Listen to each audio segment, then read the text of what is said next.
Last year, I covered my Lenovo ThinkCentre M79 thing with a pre-Ryzen AMD APU.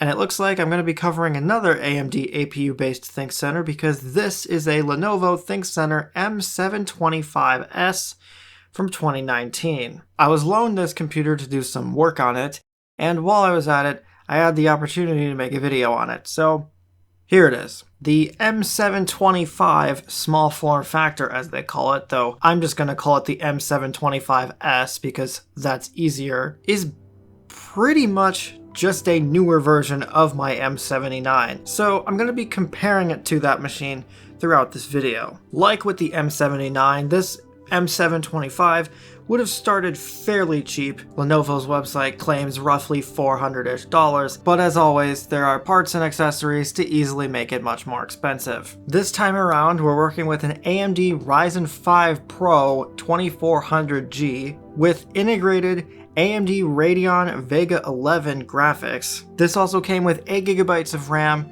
a 1TB hard drive, a DVD drive, no internal wireless or graphics or anything like that. In fact, that's pretty much about it. It had Windows 10 Pro and nothing else. It seems like wireless perhaps was the default option, but this computer just didn't have it at all, so perhaps this machine was customized quite a bit. Either way, this computer was upgraded later on to 16GB of RAM and a 512GB solid-state drive, and could be found for about $120 or so, which honestly, for this kind of computer, really doesn't seem like that bad of a price. But let's dig deeper. The chassis this time around is a much different design. It looks a lot less 2010, but it's also a much smaller chassis. It's very tall and not very deep, which creates a kind of odd look when it's standing up. So to be honest, I think this computer just looks better when it's sitting horizontally. Fortunately, there's rubber feet for either orientation, so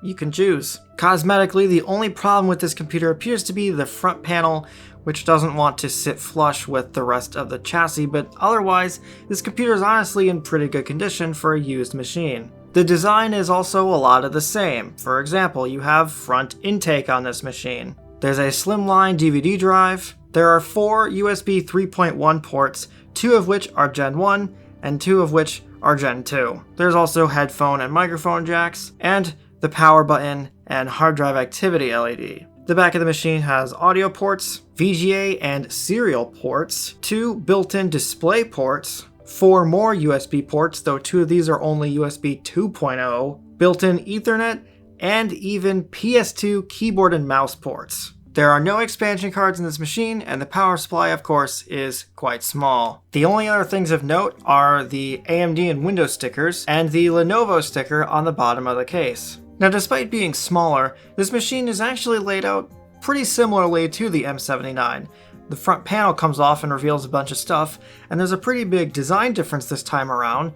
The power button and LEDs aren't attached directly to the panel this time, so you can just take the panel off without it being stuck to the computer. As you'll see shortly though, this is only a temporary win. Like with the last one, there are several things hiding underneath this front panel. A built-in speaker, there's a LED underneath to light up the ThinkCentre logo, a hard drive thermal sensor, a spot for a tiny cooling fan that is not occupied.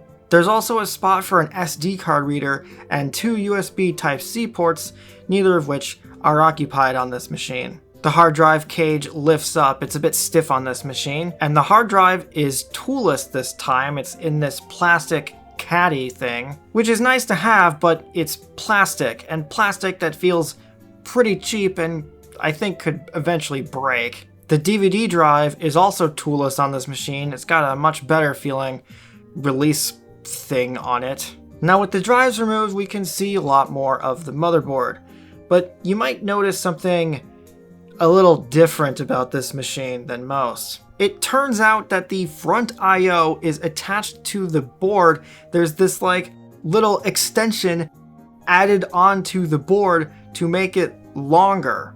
So these aren't separate things. This is all part of the motherboard.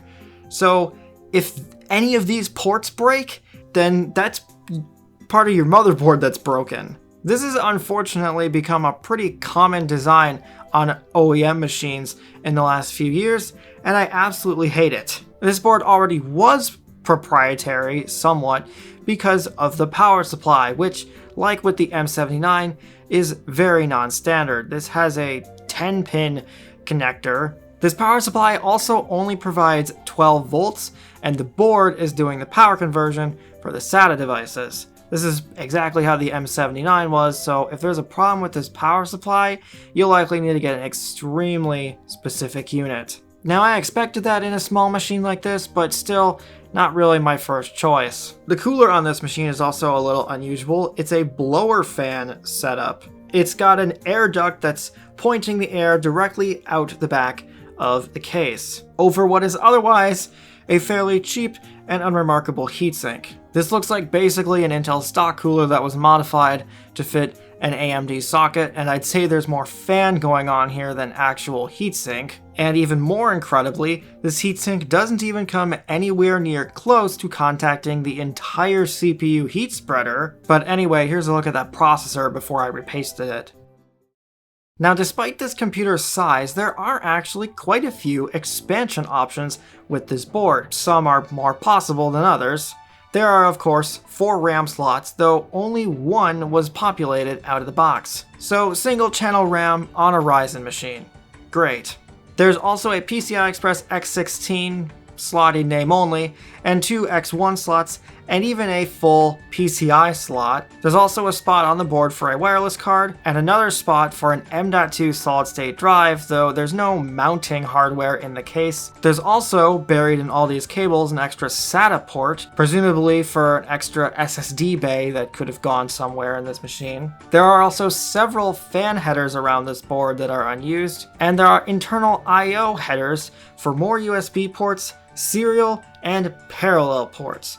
So expansion-wise, I'd say it's pretty good, but making all of that work in such a small enclosure is a whole different story. In fact, this computer is so small, I'm not even sure a graphics card could fit in this machine once it's all closed up.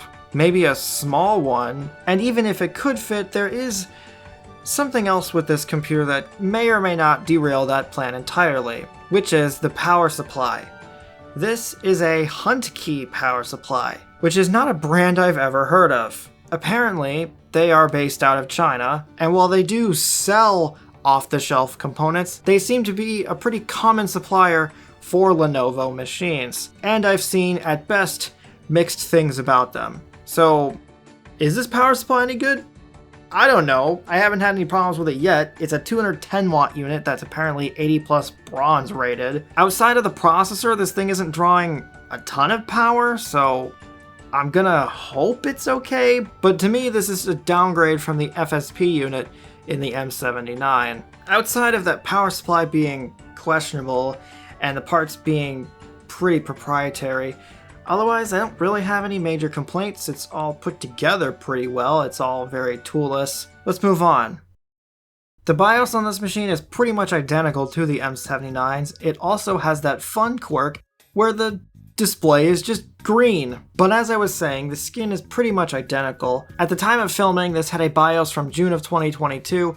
The latest is from December of 2023. I've since installed it. And some of the most interesting features include a dust shield alert, a bunch of fan settings, and a ton of security settings that I am not at all qualified to explain. There's also diagnostics, which seems to be a different skin to the M79, and an option to boot system recovery, except it just boots into the Windows recovery thing, which, I mean, still good to have, but it's not really what I was expecting. Speaking of system recovery, after I made my M79 video, I was made aware of the Lenovo Digital Download Recovery Service, which allows you to download the original install media provided you have a serial number that works. And since this worked on the M79, I put this machine's serial number in and it gave me the original install of Windows that it would have shipped with, which was unsurprisingly Windows 10 Pro. So that's what I installed on this, and despite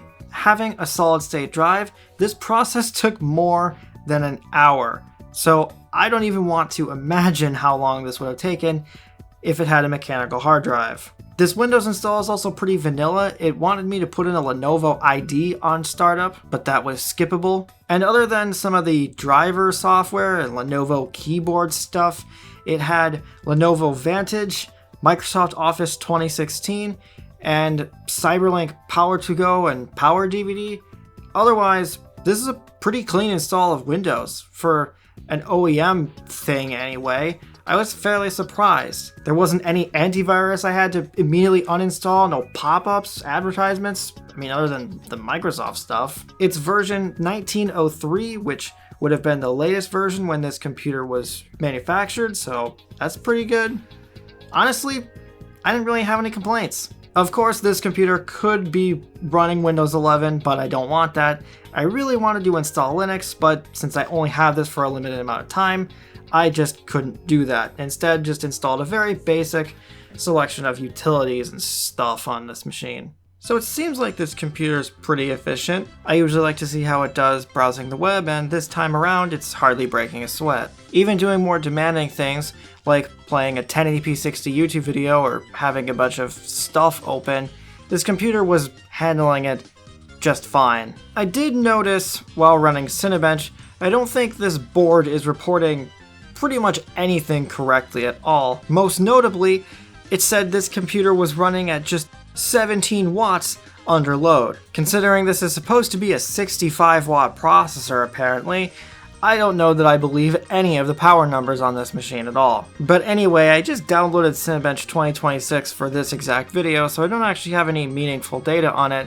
So let's move on to R23, which I ran on the old computer. As you can see, it absolutely annihilates the A8 7600B in the M79. Unfortunately, benchmarking this graphics solution is much more difficult since the newer versions of Cinebench don't like it. So I decided to run the same set of games I ran from the M79 video. The most intensive game probably would be BeamNG Drive, which even on a solid-state drive took a very long time to load, and initially didn't really run all that great, but upon setting it to low settings, it was able to achieve at least 30 FPS, even if it was quite inconsistent. If this computer was on 8GB of RAM like it was originally, I feel like this experience would have been a lot worse, since it's using more than 8GB of RAM depending on the map you load. It's a little bit choppy, but I'd say overall it's workable. Something to keep in mind is that this computer has already been upgraded for the most part, so comparing it directly to the M79 isn't really fair, since that machine only had 8GB of RAM and a mechanical hard drive. And those two things on their own are going to play a pretty big factor.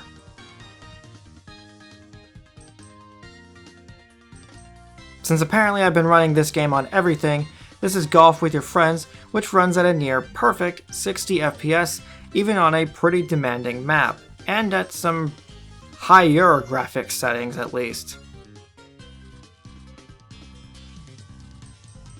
Civ 6 is pretty inconsistent, but for the most part it seems to do at least 45 FPS. Sometimes it's lower and sometimes it'll get really high, it just kind of depends on how much is happening on screen. I'm not going to pretend like I actually know anything about Civ though, so let's move on. The 2012 version of Need for Speed Most Wanted didn't open on this computer for some reason, so instead here's Portal 2, not because I thought it would be a challenge on this machine, but just because I honestly wanted to play a bit more of Portal 2. GTA 4 was playable, but it definitely had some pretty low frame rates at times, but overall, compared to the M79 at least, this is significantly better. Especially when you consider this is just an integrated solution. I suppose it's good since, as I said earlier, adding a dedicated GPU is not impossible, but it's potentially difficult. For what this computer is going to eventually be doing, I'd say it's more than acceptable. So how about thermals and all this? Well, they're not bad. Of course, an increase in power means an increase in heat. At most, this computer hit 80 degrees while benchmarking. Under gaming, it seemed closer to 70 degrees.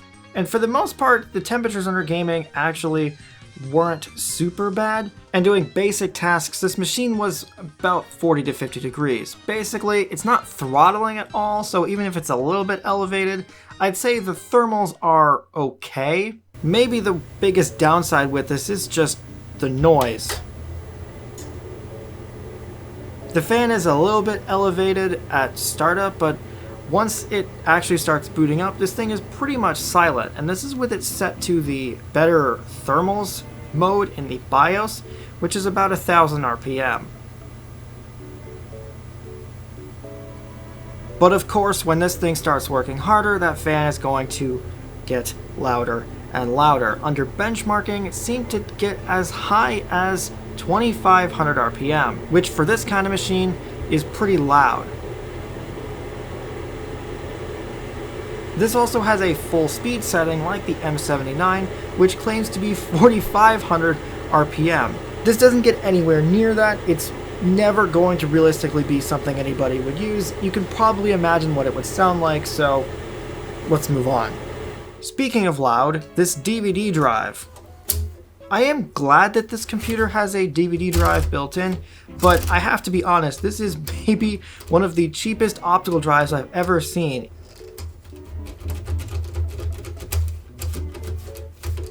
It is so flimsy, it feels like you could break it incredibly easily. In fact, I even had to support it from the underside while putting a disc in it.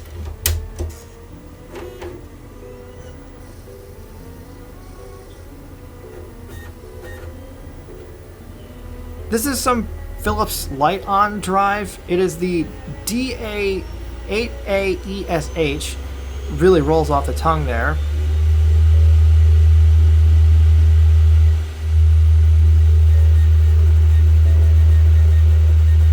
This is a pretty common family of optical drive. They've been in plenty of Dell, HP, Lenovo computers. I've had like 5 or 6 of them. They are pretty loud. It vibrates like crazy, and again, since it's all cheap, of course, when it's doing basically anything, you're going to hear it. I mean, this one's not really Lenovo's fault. Optical drives have just kind of been gradually declining in quality for years before this was manufactured. Any other drive you could put in this machine realistically would be about the same. This time around, the built-in speaker seems like an improvement over the M725s. It's still a built-in speaker on a desktop computer, but it seems to be a lot louder. For most things, I'd say it's more than adequate, though mine is also quite blown here.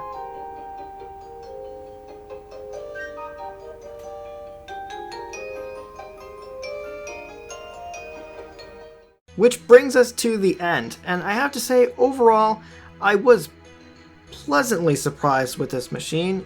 Probably the biggest complaint I have with it is just that it is so small that trying to build it out is tough. But if you can make it work, there are quite a bit of expansion options on this machine. And for the price these seem to be going for on eBay, you get some pretty good performance. And considering how expensive building a PC is these days, I just cannot say that that's a bad thing.